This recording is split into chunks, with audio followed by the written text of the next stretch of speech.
تو آج کا میرا مضمون جو ہے وہ یہ ہے کہ سعودی عربیہ کا کیا انفلوئنس ہے عرب میڈیا کے اوپر اور اس کا کیا اثر ہوتا ہے.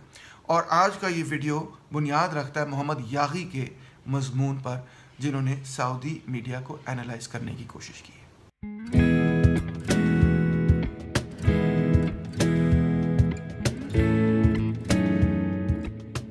فرقہ واریت ایک ایسا زہر ہے کہ جس نے مسلم سویلائزیشن کو بری طرح سے کمزور اور بری طرح سے ڈبا دیا ہے. اس کی صاف صاف وجہ یہ ہے کہ بجائے اس کے کہ ہم سوچیں کہ اپنی سوسائٹی، اپنے سماج کے اندر ترقی کیسے کی جائے، ہماری ساری توجہ اس طرف ہو جاتی ہے کہ شیعہ ہمارے خلاف کیا سازش کر رہے ہیں، یا شیعہ کی توجہ اس طرف ہو جاتی ہے کہ سنی ہمارے خلاف کیا سازش کر رہے ہیں اور کس طرح ایک دوسرے کو شکست دی جا سکتی ہے.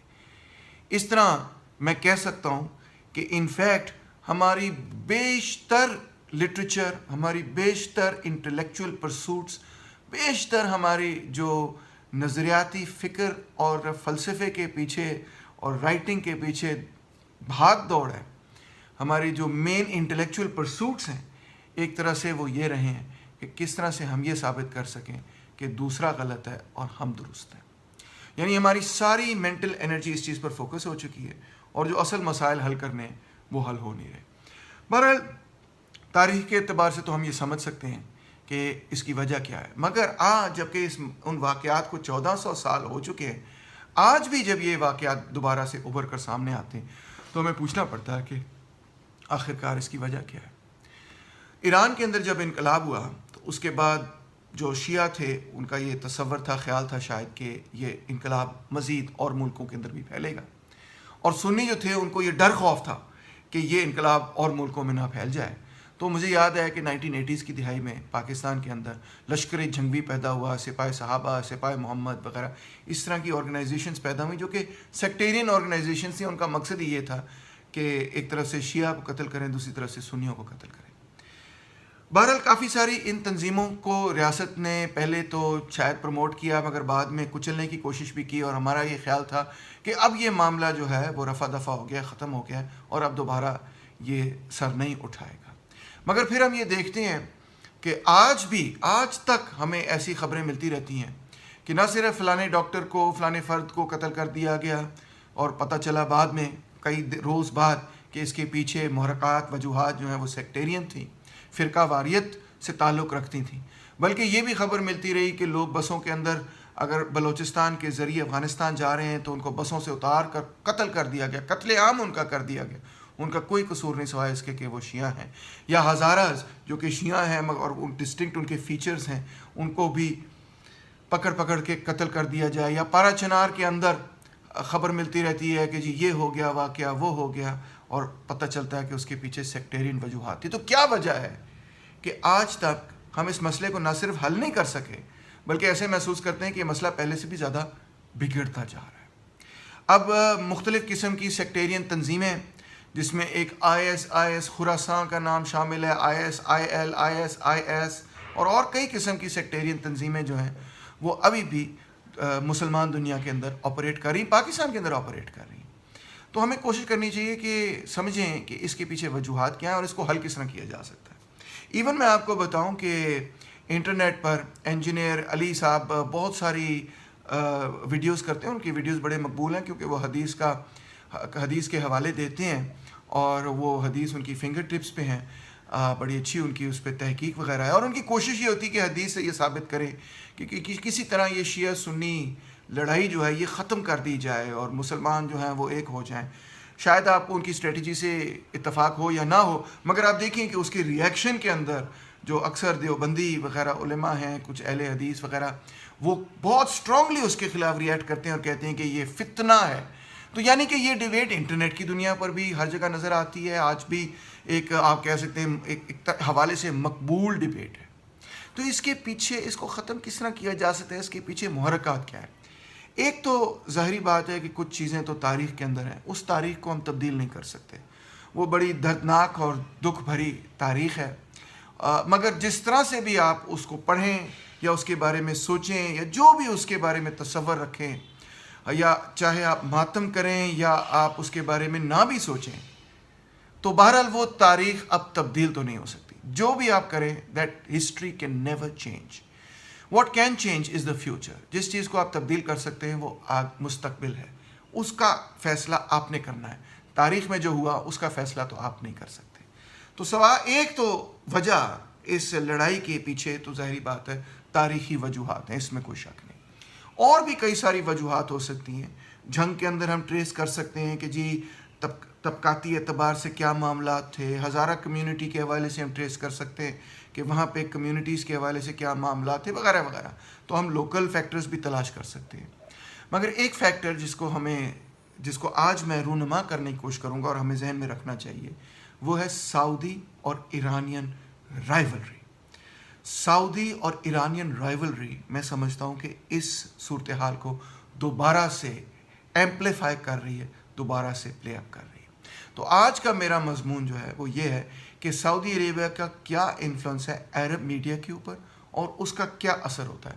اور آج کا یہ ویڈیو بنیاد رکھتا ہے محمد یاغی کے مضمون پر، جنہوں نے سعودی میڈیا کو اینالائز کرنے کی کوشش کی ہے. سعودی میڈیا کو سمجھنے کے لیے ہمیں سمجھنا ہوگا کچھ پالیٹکس کو. 1952 سے پہلے ایجپٹ کے اندر ایک بادشاہت ہوا کرتی تھی. فوج کے اندر سے اس بادشاہت کے خلاف ایک بغاوت ابھری اور فوج نے بادشاہت کو ختم کر دیا اور ایک موومنٹ جس کا نام تھا فری آفیسرز موومنٹ، اس نے اقتدار سنبھال لیا. آہستہ آہستہ اس تحریک کے لیڈر بنے گمال عبد الناصر. ناصر کا یہ ارادہ تھا سب سے پہلے کہ سوئز نہر جو کہ میڈیٹرینین سی کو عریبین سی کے ساتھ کنیکٹ کرتی ہے، جس کے نتیجے میں اگر ایسٹ ایشیا سے یورپ کوئی تجارت کرنی ہے تو افریقہ کے نیچے سے گھوم کے سمندری جہازوں کو نہیں جانا پڑتا بلکہ وہ بیچ میں سے گزر جاتی ہیں. یہ ایک انسان کی بنائی ہوئی سمندر کی نہر ہے، نیچرل نہر نہیں ہے، خود انسانوں نے بنائی ہے اور اس کو کنٹرول کرنا پڑتا ہے. اور 1956 سے پہلے اس کی جو ملکیت تھی وہ فرانس اور برٹن اور کچھ حد تک ایجپٹ کے کنٹرول میں تھی.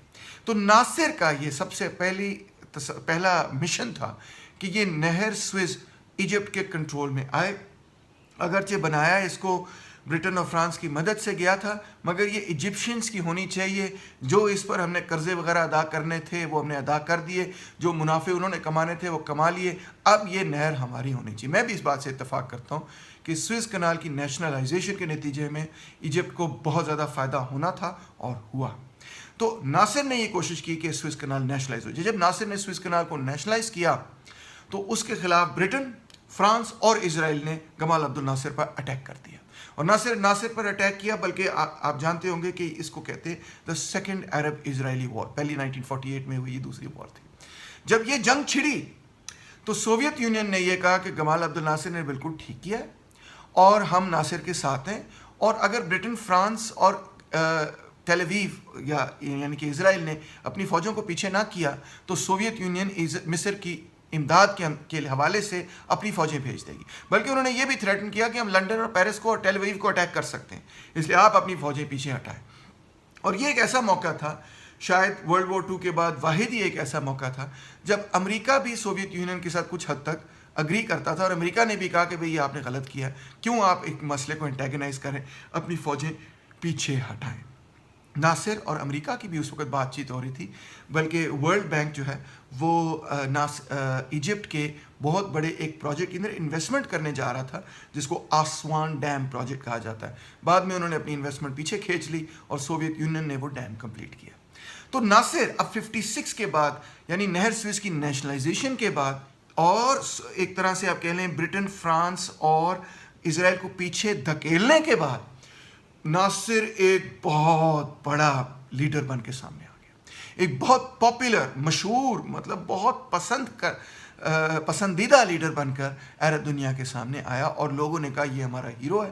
اس نے فرانس کو بھی شکست دی، اس نے اسرائیل کو بھی شکست دی، اس نے برٹن کو بھی شکست دی، اس نے اپنی نہر بھی نیشنلائز کر لی اور کوئی اس کا کچھ پٹ نہیں سکا، کوئی اس کو ہٹا نہیں سکا. تو he became a huge iconic hero.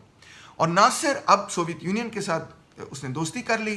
آسمان ڈیم کا پروجیکٹ بھی سوویت یونین نے کمپلیٹ کیا اور ناصر نے یہ کہنا شروع کیا کہ نہ صرف ہمیں زائنزم سے اسرائیل کو پیچھے دھکیلنا ہے اور اسے نجات حاصل کرنی ہے، فلسطینیوں کو نجات دلوانی ہے، بلکہ پہلے پیلسٹینین لبریشن آرگنائزیشن گمال عبد الناصر نے شروع کی اور پیلسٹینینز کو سپورٹ کرنا شروع کر دیا، بلکہ اس کے ساتھ ساتھ یہ کہ برٹن اور فرانس کا انفلوئنس مڈل ایسٹ کے اندر ختم ہونا چاہیے اور پورے کے پورے عرب سپیکنگ کنٹریز کو ایک کنٹری بن جانا چاہیے. یہ جو ٹکڑے ٹکڑوں میں ہم عرب سپیکنگ کنٹریز ڈیوائیڈڈ ہیں، یہ تو برٹن نے بنایا اور فرانس نے بنایا، جو کہ ہسٹوریکلی کریکٹ ہے کہ سائکس پیکو اگریمنٹ کے بعد برٹن اور فرانس نے یہ سارا ایریا آپس میں تقسیم کر لیا اور پھر اپنے فیوریٹس کو جو ہے وہ پورے ملک بنا کے دیے. تو یہ باتیں ساری ہسٹوریکلی ٹھیک ہے. تو وہ کہتا تھا سارے یہ اکٹھے ہو جائیں اور ایک سوشلسٹ معیشت قائم کریں. اس کو کہا جاتا ہے پین عرب سوشلزم. ناصرزم بھی کہا جاتا ہے. پین عرب سوشلزم کیوں کہا جاتا ہے؟ کیونکہ تمام عربیہ کو اکٹھا کرنا ہے. پین عرب کا مطلب ہے تمام عربیہ کو اکٹھا کرنا ہے اور سوشلسٹ ریاست بنانی. تو یہ خیالات گمال عبد الناصر ریڈیو پر براڈ کاسٹ کیا کرتے تھے. ریڈیو اب ایجپٹ کے پاس آ گیا. انہوں نے اپنا ریڈیو اسٹیشن بنایا جس کا نام تھا ساؤتھ العرب یعنی عرب وائس، اور وہ براڈ کاسٹ کیا کرتے تھے. اور اس براڈ کاسٹ میں وہ سعودی عربیہ کی مونارکی کو بھی ہٹ کیا کرتے تھے. کہتے تھے یہ تو امریکن کے پٹھوں ہیں، انہوں نے ساری اپنی دولت جو امریکنوں کی وجہ سے کمائی ہے. اور ارامکو جو کہ امریکن اور سعودی عربین آئل کمپنی تھی، مینلی تو امریکن آئل کمپنی تھی، مگر سعودی آئل فیملی بھی اس کے اندر اس کے شیئرز وغیرہ بھی تھے، اس کو وہ اٹیک کرتا تھا. وہ کہتا تھا کہ یہ تو خون چوس رہے ہیں ہمارا، تیل چوس رہے ہیں ہمارا، ان کو باہر نکلنا جانا چاہیے. یہ جو تیل ہے یہ تو اربوں کا تیل ہونا چاہیے، اس پہ کیوں جو ہے وہ گورے قابض ہیں، امریکن قابض ہیں اور لوگ قابض ہیں. اور ساتھ ہی ساتھ وہ مزدوروں کے حق میں بھی بات کیا کرتا تھا کہ دیکھیں ارامکو کے مزدوروں کے ساتھ کتنی ظلم و زیادتی ہو رہی، نہ ان کو ٹریڈ یونین بنانے دیتے ہیں، نہ ان کو اچھے حقوق ملتے ہیں.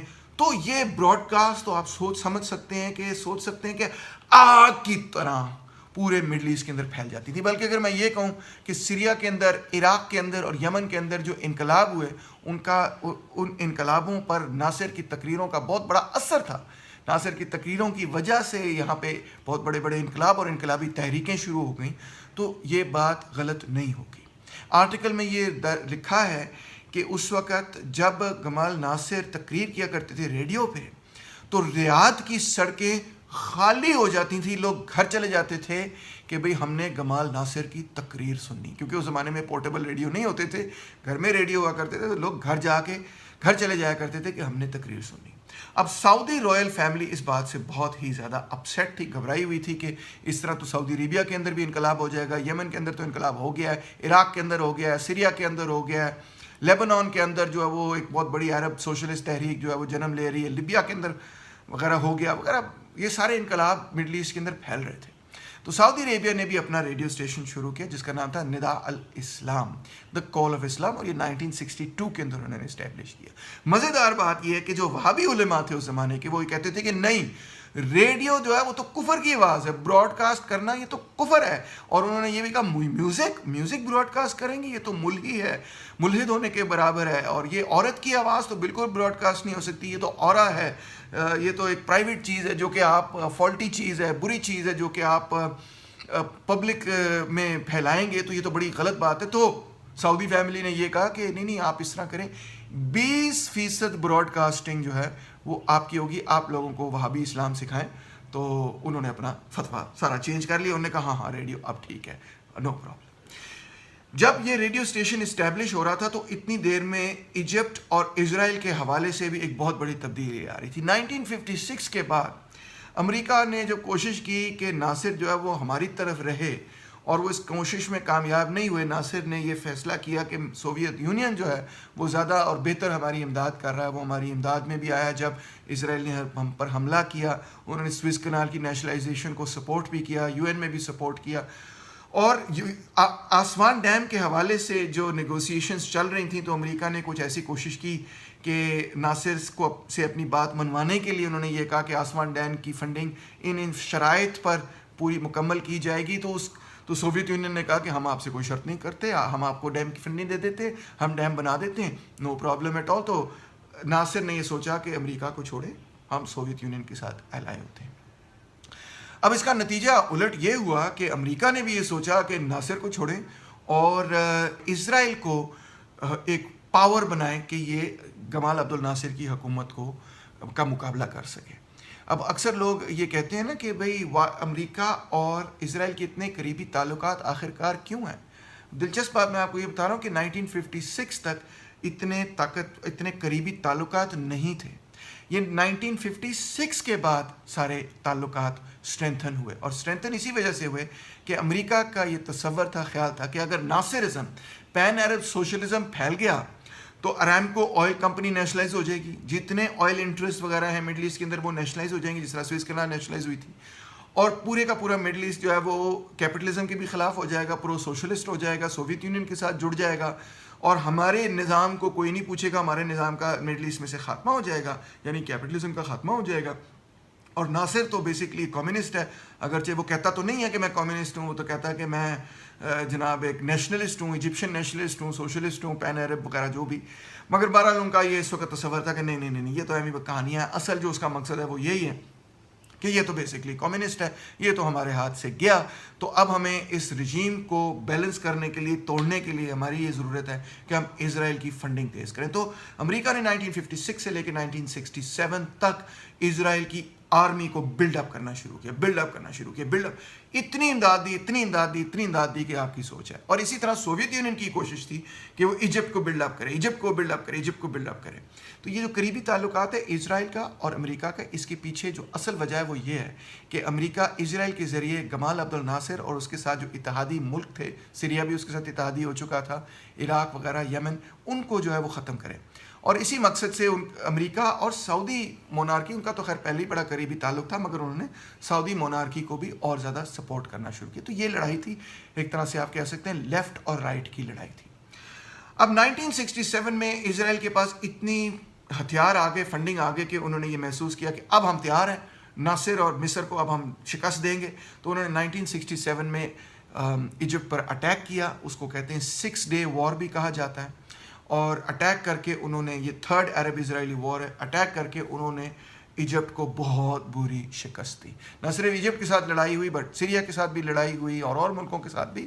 مگر بہرحال مین لڑائی جو ہے، وہ بڑی لڑائی جو تھی، وہ ایجپٹ کے ساتھ تھی. اور 6 دنوں کے اندر اسرائیلی ایئر فورس نے بہت ہی زبردست اسٹرائک اٹیک کر کے Egyptian air force 80% Egyptian air force destroy کر دی. اور ڈیزرٹ وار میں ایئر کور اگر کسی کے پاس نہ ہو تو پھر بڑا مسئلہ ہوتا ہے، لڑنا بڑا مشکل ہو جاتا ہے. تو گمال عبد الناصر کی 1967 میں اسرائیل کی ہاتھوں ڈیفیٹ ہوئی، اور ڈیفیٹ کے بعد آپ کہہ سکتے ہیں کہ اس کی پاپولیرٹی جو ہے وہ گرنی شروع ہوگی. وہ خود بھی بہت ہی زیادہ پریشان ہوا. انفیکٹ اس نے کہا کہ میں استعفیٰ دیتا ہوں، یہ سارا کچھ میری غلطی ہے وغیرہ. پبلک باہر آ گئی کہ نہیں ناصر تم نے استعفیٰ نہیں دینا ہے وغیرہ. مگر 67 وار کے بعد ناصر کی جو پاپولر اور بگ میس اپیل تھی کہ یہ شکست دے سکتا ہے اسرائیل کو، ظاہری بات ہے کہ اس کو بذات خود شکست ہوئی. تو اس وجہ سے کچھ ایجپٹ کے اندر بھی اس کی جو یا آپ کہہ سکتے ہیں فوج کے اندر، یا آپ کہہ سکتے ہیں کہ ایک ایسا حصہ پیدا ہونا شروع ہوا جس نے یہ سوچا کہ ہمیں کچھ ڈفرینٹ اسٹریٹجی اپنانی چاہیے. 1970 میں گمال عبد الناصر کی ڈیتھ ہوئی. تو اس کے بعد جو لیڈر سامنے آئے، جو جنرل سامنے آئے، ان کا نام تھا انور سادات. اب انور سادات نے کیا کیا کہ انہوں نے اسٹریٹجی تبدیل کرنی شروع کی. اسٹریٹجی انہوں نے یہ کی کہ سب سے پہلے انہوں نے کہا کہ سعودی عربیہ کے ساتھ جو ہے وہ ہم اب لڑائی نہیں لیں گے، بلکہ ان کے ساتھ ہم بہتر تعلقات پیدا کرنے کی کوشش کریں گے. نمبر 1. نمبر 2، انہوں نے یہ کہا کہ ہم انفتاح کی پالیسی شروع کریں گے. انفتاح کا مطلب ہے اوپن ڈور پالیسی، جس میں اکنامک ریفارمز انہوں نے چینج کرنے شروع کی. سوشلزم سے ہم دور ہٹ جائیں گے اور ہم فری مارکیٹ کیپٹلزم وغیرہ کی طرف بڑھنا شروع کر دیں گے. تو یہ بھی ایک بہت بڑی تبدیلی تھی. اور تیسری بڑی تبدیلی یہ تھی کہ انہوں نے یہ کہا سعودی عربیہ کو بھی خوش کرنے کے لیے کہ ہم اسلامسٹ کے ساتھ، جو اسلامک فنڈامنٹلسٹ پارٹیز ہیں، خاص طور پہ اخوان المسلمین کے ساتھ ایک اتحاد پیدا کریں گے. ان کو دوبارہ سے اس نے لیگلائز کر دیا. یاد رکھیں کہ اخوان المسلمین انلیگل اس لیے ہو چکے تھے کیونکہ انہوں نے گمال عبد الناصر کو اسیسینیٹ کرنے کی کوشش کی تھی. وہ اس اسیسینیشن میں کامیاب نہیں ہوئے، ان کے اوپر مقدمہ ہوا اور سید قطب کو گمال ناصر کی اسیسینیشن کے مقدمے میں سزائے موت سنائی گئی اور اس کے بعد اخوان المسلمین کو بین کر دیا گیا. تو سادات نے اب اس پر یو ٹرن لیا اور اخوان المسلمین کو واپس لیا ہے. اور اب ایجپشین ٹی وی کے اندر سعودی عربین فنڈنگ شروع ہو گئی. سعودی عربیہ نے ایجپشین ٹی وی کے اندر Islamic related TV dramas جو ہیں وہ شروع کرنے، ان کو فنڈ کرنا شروع کر دیا. مین وائل سعودی پریس ایجنسی بھی قائم ہو گئی اور انہوں نے 2 اخبارات شروع کیے، الحیات اور الشرق الاوسط، دونوں جو ہیں انہوں نے لندن سے شروع کیے کہ بھی کہ تاکہ وہ دور رہیں اور محفوظ رہیں. اور اس سے آپ یہ بھی اندازہ کر سکتے ہیں کہ ظاہری بات ہے لندن کی حکومت جو ہے وہ ان کو اس میں مدد بھی کر رہی تھی. آہستہ آہستہ یہ دو اخبار جو ہیں عرب دنیا کے سب سے اہم اخبار بنے کیونکہ ان کی گلوبل آؤٹ ریچ تھی. اسی طرح اس کے بعد سعودی عربیہ نے یہ سوچا کہ ہمیں براڈ کاسٹنگ کے اندر شامل ہونا چاہیے. سیٹلائٹ براڈ کاسٹنگ جب شروع ہوئی تو شروع میں تو آپ جانتے ہیں کہ CNN اور پھر BBC وغیرہ اس طرح کے چینلز آنے شروع ہوئے، مگر اس کے بعد الجزیرہ وغیرہ جیسے چینلز بھی آ گئے. سعودی عربیہ کی کوشش تھی کہ ہم بھی اپنا سیٹلائٹ نیٹ ورک جو ہے وہ مضبوط رکھیں. تو انہوں نے ان کی ایک کمپنی ہے جس کا نام ہے Middle East Broadcasting Center, MBC اس کا نام ہے. تو Middle East Broadcasting Center کے پاس 6 ٹیلی ویژن اسٹیشنز ہیں، 2 ریڈیو اسٹیشنز. اسی طرح اوربٹ کمیونیکیشن کارپوریشن ہے، عرب ریڈیو اینڈ ٹیلی ویژن ہے جو کہ میوزک، اسپورٹس، انٹرٹینمنٹ پروگرامز کرتی ہے. پھر روتانا گروپ ہے جو کہ لارجسٹ انٹرٹینمنٹ کمپنی ہے عرب ورلڈ کی، جس کو سعودی پرنس الولید بن طلال اس کے 50% اونر ہیں. نیوز کور ہے جس میں 19% شیئرز ہیں. السعود جو ہے وہ العربیہ اور الحداد TV کے بھی پارشل اونرز ہیں، اور لیبنیز براڈ کاسٹنگ کارپوریشن کے بھی اونرز ہیں. المستقبل TV کے اونرز ہیں، اور اس کے علاوہ لیبنان کے اخبارات النہر اور الدیار میں بھی ان کے شیئر ہیں. یعنی کہ اس طرح سے سعودی عربیہ نے ایک پورا اپنے مقصد کے لیے ایک نیٹ ورک قائم کیا عرب میڈیا کا. اسی طرح عرب اسٹیٹس براڈ کاسٹنگ یونین کے مطابق 2014 کے اندر 95 ریلیجیس چینلز تھے، جس میں سے 21 سعودی عربیہ کے پاس ہیں اور 13 جو ہیں وہ ایجپٹ کے اندر ہے. مگر ایجپٹ کے اندر بھی جو ریلیجیس چینلز ہیں ان میں سعودی عربیہ فنڈنگ کرتا ہے. اس میں اس پورے پروسیس کو یعنی ریلیجیس چینلز کو شروع کرنے والی شخصیت تھی صالح کمال، جو کہ ایک سعودی بزنس مین ہے. انہوں نے سعودی چینل شروع کیا، ایک سنی سعودی چینل آپ کہہ سکتے ہیں شروع کیا، جس کا نام تھا اقرا. یہ 8 ٹیلی ویژن نیٹ ورک کا حصہ تھا. اس کے بعد الرسالہ 2006 میں لانچ ہوا. روتانا نیٹ ورک کے اندر بھی کئی سارے ریلیجیس چینلز وغیرہ ہیں. منصور بن قدسہ نے illness the people TV channel launch کیا ایجپٹ کے اندر. تو اس کی پاپولیرٹی کے نتیجے میں الخلیجیہ دا گلفسٹ کو بھی ایک ریلیجیس TV چینل بنا دیا گیا. یعنی کہ آپ دیکھ سکتے ہیں 1990 کی دہائی میں ریلیجیس ٹیلی ویژن چینلز جو ہیں اور سیٹلائٹ چینلز جو ہیں وہ بڑھتے چلے گئے. تو اب 95 ریلیجیس چینلز جو ایگزسٹ کرتے ہیں اس میں سے 11 جو ہیں وہ شیعائٹ ہیں، 9 جو ہیں وہ کرسچن ہیں، اور 70 جو ہیں وہ سنی ٹیلی ویژن ریلیجیس چینلز ہیں. وہ ٹی وی جرنلسٹ یا چینلز جو کہ سعودی عربیہ کے خلاف کچھ نشر کریں، ان کو کوآپٹ کرنے کے لیے سعودی عربیہ بہت سارے پیسے استعمال کرتا ہے. اس مثال کے طور پہ جب وکی لیکس سنوڈن نے وکی لیکس ریویل کیا تو اس میں بہت ساری ایسی چیزیں پتہ چلیں جو کہ بڑی دلچسپ ہے. مثال طور پہ پتہ یہ چلا کہ سعودی عربیہ نے $68,000 ایجپشن در الہلال پبلشر کو 2012 میں دیے کہ بھئی آپ جو ہیں وہ سعودی عربیہ کے فیور میں کچھ براڈ کاسٹنگ کریں. اسی طرح انہوں نے لیبنیز MTV نیٹ ورک کو تقریباً $2 ملین دیے کہ بھئی آپ نے صرف اتنا کرنا ہے کہ جو پرو سعودی علماء وغیرہ ہیں ان کو ایز گیسٹس بلانا ہے اپنے ٹاک شو پہ. اسی طرح $36,000 انہوں نے 2 عربک لینگویج نیوز پیپرز کو دیے جو کہ کینیڈا کے اندر بیسڈ ہے، اگین اسی مقصد کے لیے کہ pro Saudi newspaper reporting ہونی چاہیے. اس کے علاوہ Saudi Arabia billions of dollars advertising پہ خرچ کرتا ہے، اور کوئی بھی چینل یا اخبار یا میڈیا آبویسلی ایڈورٹائزنگ کے بغیر کام نہیں کر سکتا. انفیکٹ ایسٹیمیٹ یہ ہے کہ سعودی عربیہ $4 بلین سے زیادہ خرچ کرتا ہے ایڈورٹائزنگ پہ، اور یہ تقریباً 80% ایڈورٹائزنگ ریونیو ہے عرب میڈیا کے حوالے سے. پھر 2 اہم سیٹلائٹس ہیں جو کہ عرب کنٹریز میں براڈ کاسٹ کرتی ہیں. ایک کا نام ہے عرب سیٹ، ایک کا نام ہے Nilesat. Nilesat Egypt based ہے، نائل اسی لیے اس کا نام ہے. دوسری جو ہے وہ عرب سیٹ ہے. عرب سیٹ جو ہے اس میں 500 ٹی وی چینلز ہیں، 200 ریڈیو اسٹیشنز ہیں، پے ٹی وی نیٹ ورک ہے، HD TV وغیرہ وغیرہ. اور اگرچہ اس کو عرب لیگ نے قائم کیا تھا 1976 میں، مگر اس میں جو پرسنٹیج شیئرز ہیں وہ یہ ہیں کہ 36.7% سعودی عربیہ کے کنٹرول میں ہے، 14.6% کویت کے کنٹرول میں، 11.3% لیبیا کے کنٹرول میں، 10% قطر کے کنٹرول میں، اور UAE کے کنٹرول میں 4.7%. تو یہاں سے وہ یہ کوشش کرتے ہیں کہ وہی چیز براڈ کاسٹ ہو جو کہ سعودی عربیہ کے فیور میں ہو. ایران کی براڈ کاسٹ کو خاص طور پہ وہ عرب سیٹ پر نشر ہونے نہیں دیتے. اسی طرح نائل سیٹ ہے, ان کے پاس 750 ریڈیو اسٹیشنز ہیں اور ٹی وی اسٹیشنز ہیں ملا کر, اور اس پر بھی سعودی عربیہ کا بہت انفلوئنس ہے. بلکہ مجھے یہ کہنا چاہیے کہ پورے ایجپٹ پر سعودی عربیہ کا انارمس انفلوئنس ہے, کیونکہ ایجپٹ کی اکانومی کو ریسکیو کرنے میں سعودی عربیہ کا ایک بڑا اہم کردار تھا. انہوں نے $12 بلین ایجپٹ کو دیے, ایجپشین اکانومی کو دیے 2013 کے اندر, تاکہ وہ اپنے آپ کو مستحکم کر سکے. آپ کو پتہ ہوگا کہ سعودی عربیہ نے پاکستان کو بھی $6 بلین آئل کریڈٹس میں دیے. تو اس طرح سعودی عربیہ کا انارمس انفلوئنس بن جاتا ہے مسلمان دنیا پہ اور عرب دنیا پہ. اب 2011 میں یہ سارا بیلنس آف پاور تبدیل ہونا شروع ہوا. تبدیل اس لیے ہونا شروع ہوا کہ نمبر ایک اور سب سے اہم بات یہ تھی کہ عرب سپرنگز کے نتیجے میں جو پرانی رژیمز تھیں ٹونیزیا کے اندر, ایجپٹ کے اندر اور ملکوں کے اندر, ایک کے بعد دوسری رژیم عوام کے ہاتھوں گرنی شروع ہو گئی. اور نہ صرف یہ کہ وہ پرانی رژیم ساری گرنی شروع ہو گئی جس سے بیلنس آف پاور اپسیٹ ہو گیا, مگر یہ بھی کہ عراق کے اندر صدام حسین کی فال کے بعد ایران کا انفلوئنس بڑھتا چلا گیا, اور ایرانین ملیشیاز اور ایرانین پولیٹیشنز کا انفلوئنس عراق کے اندر آج کل بہت زیادہ ہے. اس ساری چیز سے سعودی ایرانین جو بیلنس آف پاور ہے وہ اپسیٹ ہو گیا, اور سعودی عربیہ نے اپنا میڈیا امپائر اس مقصد کے لیے استعمال کرنا شروع کیا کہ ایران کے انفلوئنس کو نیریٹیو کی حد تک کاؤنٹر کیا جائے, پیچھے پش بیک کیا جائے. اور کیونکہ بہت سارے ان کے چینلز جو ہیں وہ ریلیجس چینلز ہیں, تو ظاہری بات ہے پھر اس سیاسی چیز کو ایک ریلیجس رنگ بھی ملا.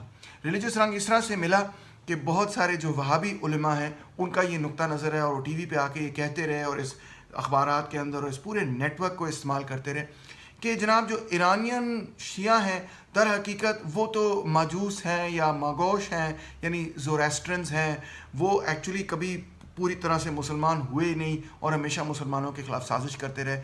پھر وہ یہ کہتے رہے کہ یہ تو رافضہ ہے, یعنی کہ یہ حضرت ابو بکر, حضرت عمر ابن الخطاب کی خلافت کو قبول نہیں کرتے تھے.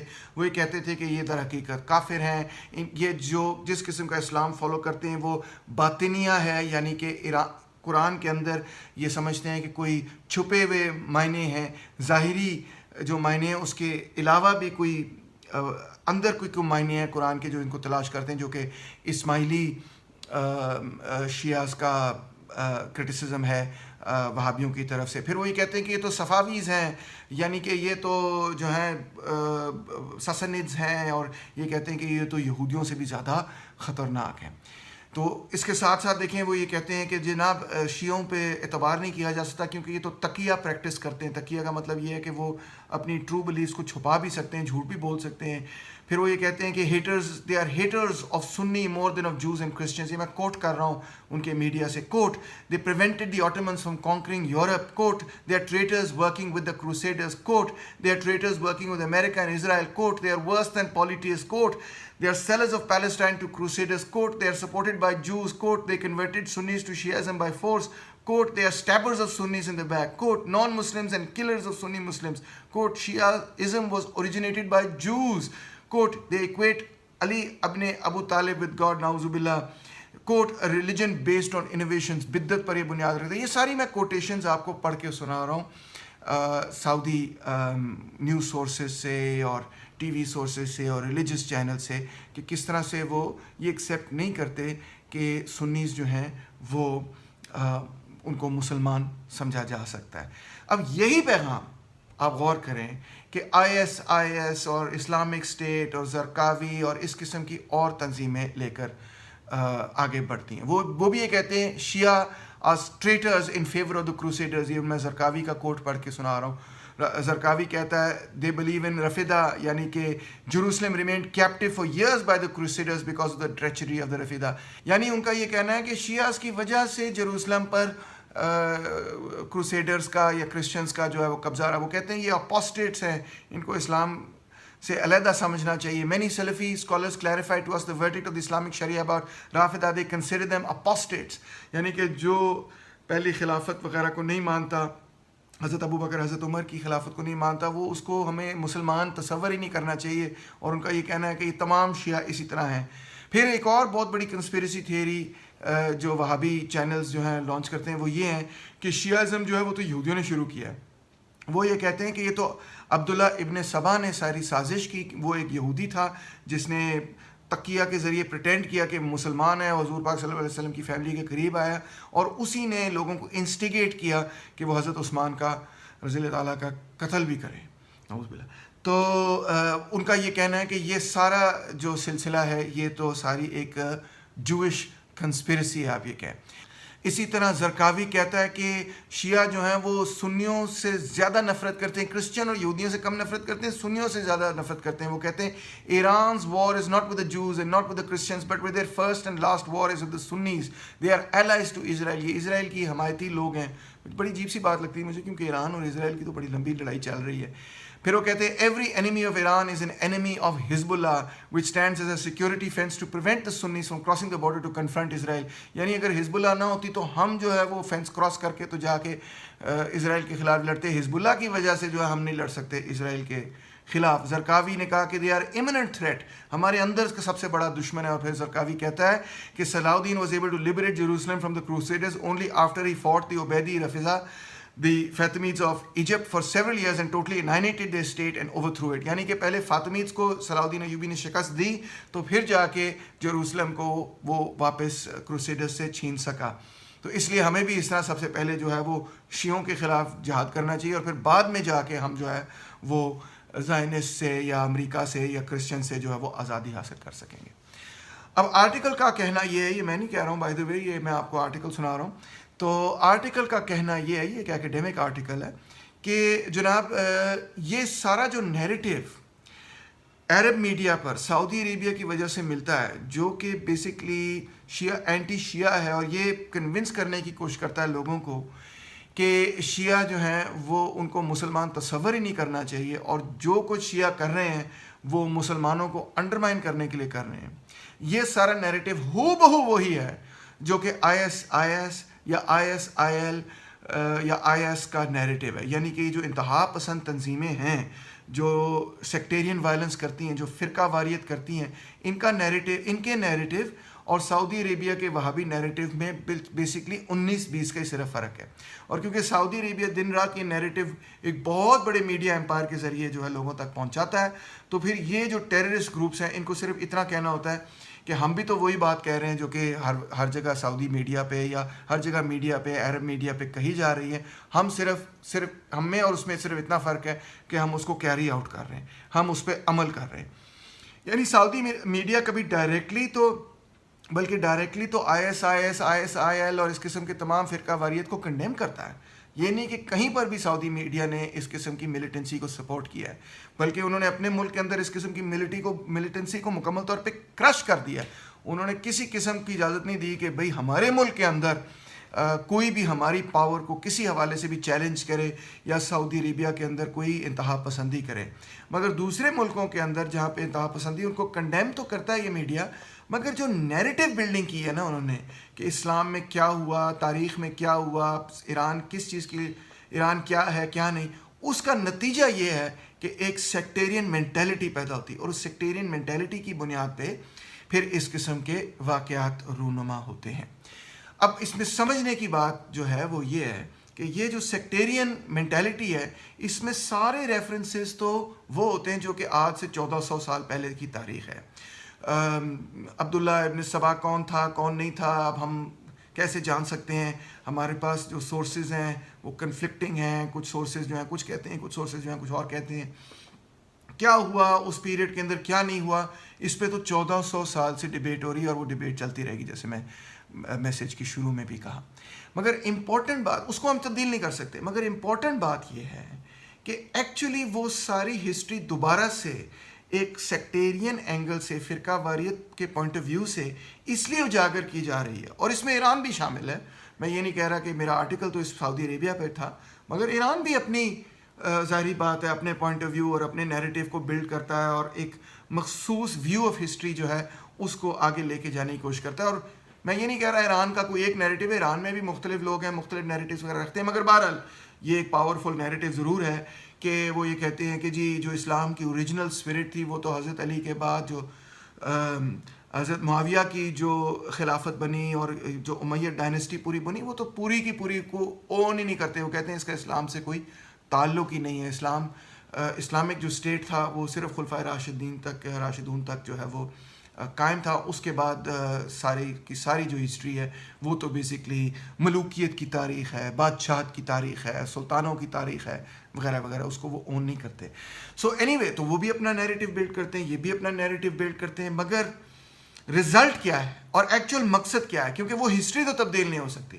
ایکچوئل مقصد دوستوں جو آپ کو سمجھنے کی ضرورت ہے وہ یہ ہے کہ جو ایران سعودی رائیولری چل رہی ہے کہ عراق کو کون کنٹرول کرے گا, یمن میں کس کا کنٹرول ہوگا, فلسطین, سیریا, لیبنان میں کس کا کنٹرول ہوگا, یعنی جو actually state to state rivalry چل رہی ہے, ایکچوئل مسئلہ اس کا ہے. اور ہم جو باقی عام شہری ہیں جن کا ان ریاستوں سے کوئی تعلق ہی نہیں ہے, کوئی واسطہ ہی نہیں, ہم اس لڑائی میں اس مقصد کے لیے پڑ جاتے ہیں کہ ہم تو اینشنٹ ہسٹری کو سن کے پڑھتے ہیں, مگر ہم میں جو اس کی جو کنٹمپری ریلیونس ہے اس کو نہیں ہم سمجھتے کہ اصل میں اس کی کنٹمپری ریلیونس صرف اور صرف یہ ہے کہ ایک رائل فیملی جو ہے وہ سعودی عربیہ کے اندر ہے, وہ اپنے انفلوئنس کو بڑھانا چاہتی ہے. ایک جو ریولوشن, ایرانین ریولوشن کے نتیجے میں ایک علماء کی رژیم پیدا ہوئی ایران کے اندر, وہ اپنی پاور اور اپنی انفلوئنس کو بڑھانا چاہتے ہیں مڈل ایسٹ میں. اور لہٰذا یہی ڈائنامک ہے, خاص طور پہ 2011 کے بعد جب سے عرب سپرنگ ہوا اور اس سے بیلنس آف پاور سارا ڈسٹرب ہو گیا اور عراق کا اسٹیٹ کلیپس ہو گیا کہ ایران کا انفلوئنس بڑھ گیا, تو سعودی عربیہ نے اپنا نیریٹو تیز کیا. اور یہ سیکٹیرین لڑائی جو ہے اس پیریڈ میں تیز کیوں ہوئی, اس کے پیچھے وجہ یہ ہے کہ جو انسٹیبلٹی پیدا ہوئی عراق کے اسٹیٹ کلیپس کی وجہ سے اور عرب سپرنگس کی وجہ سے جو بیلنس آف پاور چینج ہوا, اس میں نئی قوتیں جو آگے ابھر رہی ہیں ان کو ون اوور کرنے کے لیے ساری کی ساری لڑائی ہے. ایک طرف سعودی عربیہ اپنا پریشر کر رہا ہے اور دوسری طرف ایران اپنا پریشر کر رہا ہے. تو دس ہیلپس اس انڈرسٹینڈ کہ اصل معاملہ کیا ہے, اور امید کرتا ہوں کہ ہم کم سے کم اس پاور رائیولری, سعودی ایران پاور رائیولری کا میں اپنا کوئی حصہ نہیں بنیں گے, ہم اس کا حصہ نہیں بنیں گے. ہم اپنے ملک کو, اپنی سوسائٹی کو اس سے علیحدہ رکھیں گے. ہمارے اپنے بہت بڑے پرابلمز ہیں, اس لیے ہم اس سیکٹیرین پرابلم کو اپنا پرابلم سمجھتے ہوئے اس لڑائی میں اگر پڑ گئے تو اس کا نتیجہ جو ہے وہ بہت ہی پاکستان کے لوگوں کے لیے اور عوام کے لیے نیگیٹو ہوگا. اس وقت تو بلکہ آپ نے پڑھا ہوگا یونائٹڈ نیشنز یہ کہہ رہا ہے کہ پاکستان کے اندر تو ایک بہت بڑا پبلک ہیلتھ کرائسس پیدا ہونے لگا ہے, فلڈز کی وجہ سے, اکنامک کرائسس وغیرہ کی وجہ سے.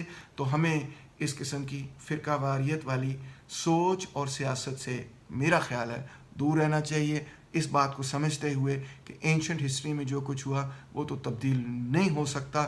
کنٹمپری پیریڈ اور آگے کی طرف دیکھنا ہے کہ ہم نے کیا کرنا ہے کیا نہیں کرنا. اور اس وقت جو سعودی عربیہ اور ایران کے درمیان ٹسل ہے, لڑائی ہے, جس طرح کسی ایک زمانے میں امریکہ اور سوویت یونین کے خلاف کے درمیان لڑائی ہوتی تھی, تو مسلم دنیا کے اندر سعودی عربیہ اور ایران کے درمیان جو لڑائی ہے, اس لڑائی میں ہم کوئی کردار نہ ہی ادا کریں اور اس لڑائی کا حصہ نہ ہی بنے, تو میرا خیال ہے کہ ہماری سوسائٹی کی صحت کے لیے بہتر ہے. Thank you so much.